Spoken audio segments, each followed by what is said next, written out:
let me get this straight. DC's entire cinematic universe might rest on the shoulders of David Corenswet. Like the vegetable? Let's talk about Superman, my initial impressions in the multiverse of drama, DC drama. You know what I'm talking about. And why this movie might be the make or break moment for the DC universe. But before we get into things, if you vibe with this video, hit the like button so that way I can finally make some money through Google AdSense and finally afford a Maine Coon. Yeah, believe it or not, I love cats. Guys, the release date for Superman is July 11th, 2025. Best month of the year, my birth month. Leo's out there, let me know. I see you guys. Drop a comment if you're a Leo. Guys, this year is crazy. It is gnarly. Thunderbolts just dropped. We've got Superman coming up. We've got a bunch of other Marvel movies coming up. We got Fantastic Four, guys. And now we have yet another Superman movie. Let me know in the comments which Superman fan team you are. Superman fan team. Let me know which Superman is your favorite. Are you David Corenswet backing friend? Because I can guarantee most of you guys didn't know who he was.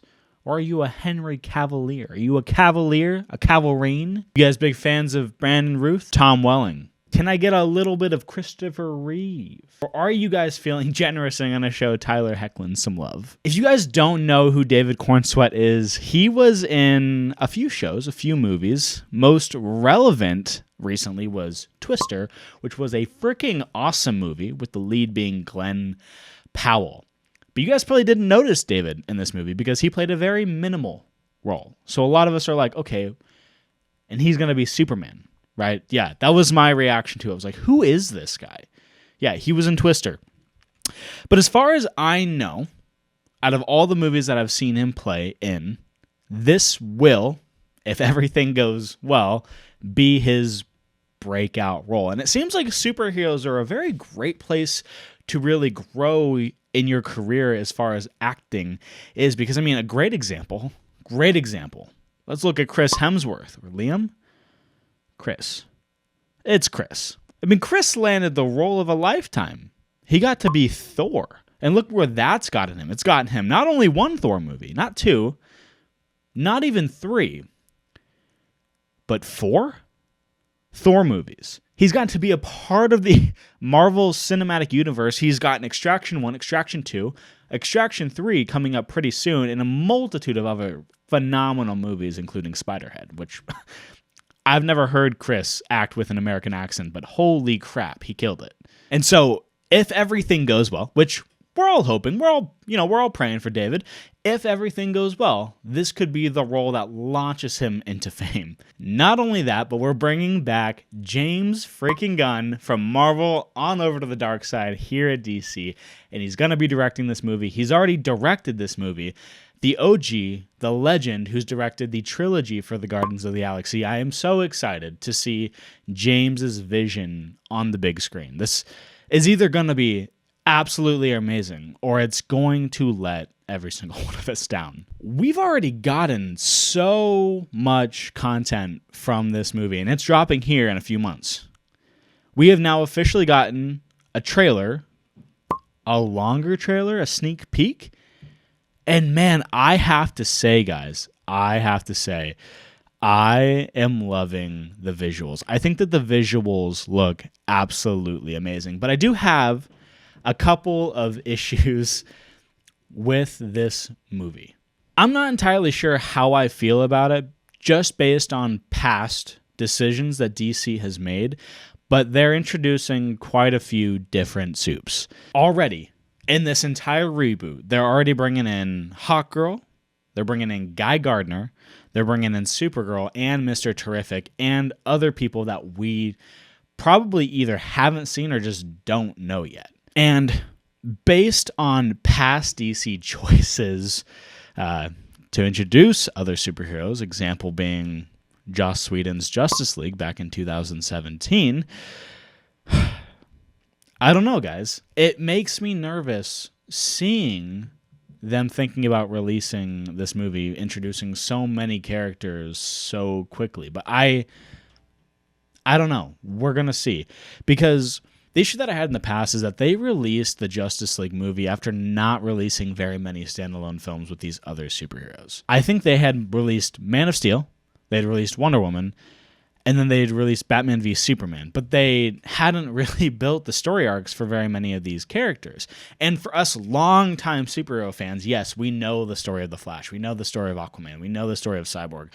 We know everything that there is to know probably about all the other Justice League members. But for people who are casual viewers, for people who aren't nearly as in-depth, they're not in the loop, they're not in the know with superhero culture as much as a lot of you guys probably are, when you all of a sudden introduce all these superheroes without really fleshing them out on the big screen, it gets really confusing.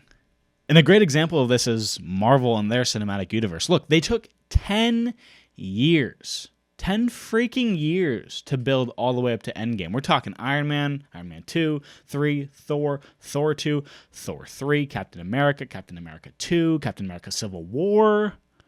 I mean, they built Ant-Man. We're talking Captain Marvel, Black Panther. They built their universe, and they took their time with it.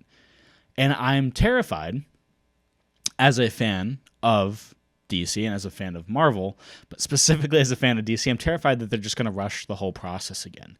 And the reality is like, what is there to rush? It's not the space race, all right? They're two completely separate universes. I will say, though, that it looks like they are approaching a more fresh, a little bit more of a modern take, even though it's very retro, the world that Superman lives in.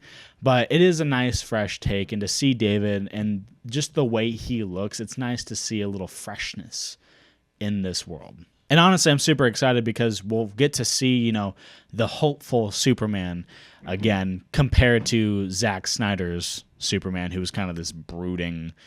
He was hopeful, but he was very brooding, very justice.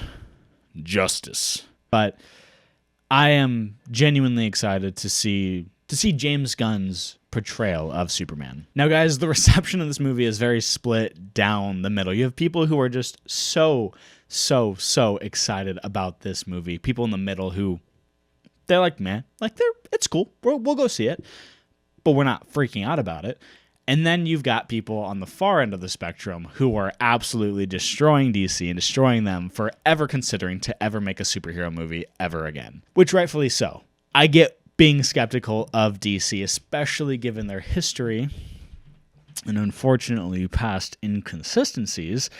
It makes total sense why yet another superhero movie, people are like, you've got it, like, you're just beating a dead horse, guys. Just give up.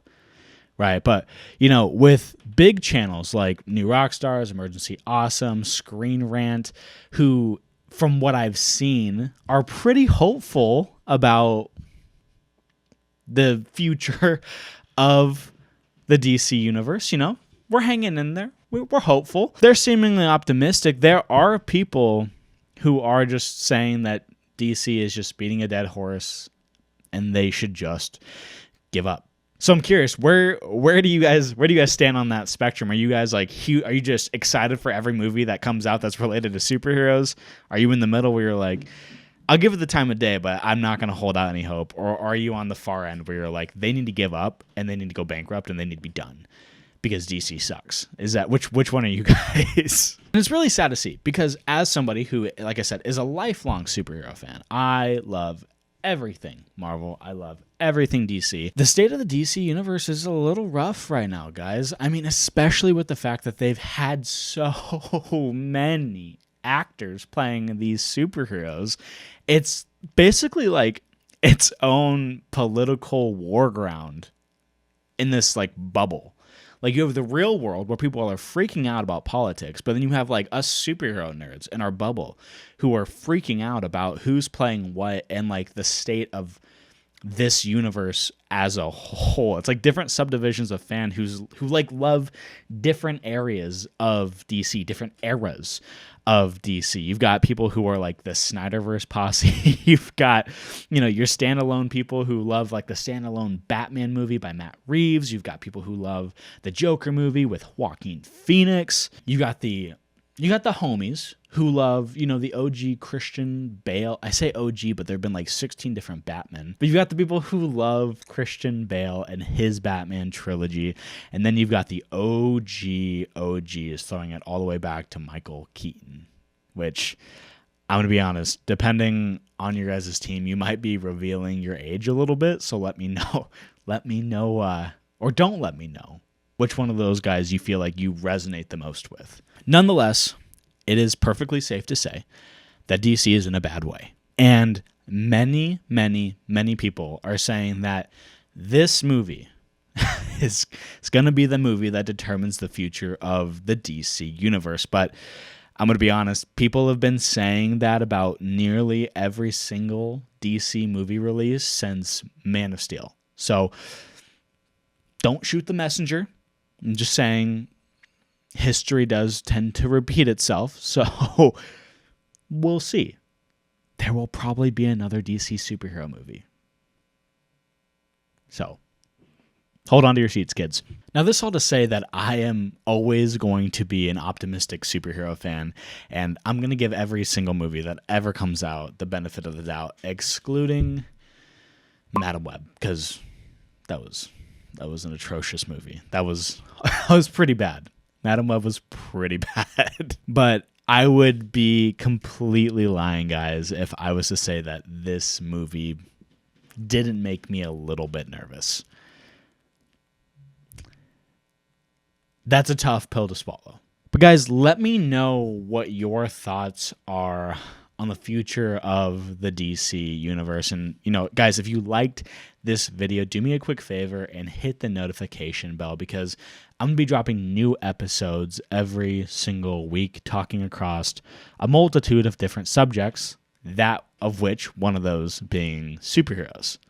And I know a good chunk of my subscribers in the beginning subscribed to me for superhero content.